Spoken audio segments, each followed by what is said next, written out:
নোটবন্দি যেটা ভারতবর্ষের অর্থনীতিকে ভেঙে দিয়েছে, জাতীয় কংগ্রেস সেটা কখনোই ভুলছে না, ভুলবে না।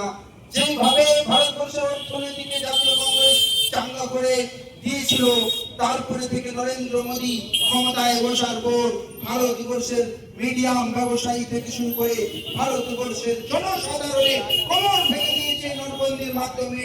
আর বলা হয়েছিল যে সন্ত্রাসবাদ চলে যাবে, কালো টাকা চলে যাবে, কিন্তু আমরা দেখেছি এখন পর্যন্ত না সন্ত্রাসবাদ শেষ হলো, না কালো টাকা চলে গেল, না দেশের উন্নতি হলো, না জনসাধারণের উন্নতি হলো।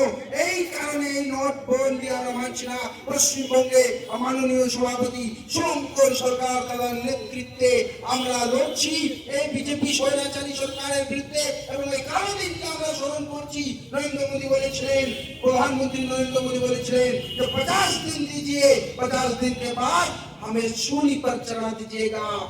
কিন্তু আজকে নরেন্দ্র মোদী না শুনিতে চড়ছে, না নরেন্দ্র মোদী দেশের মানুষকে প্রেস কনফারেন্স করে জবাব দিচ্ছে।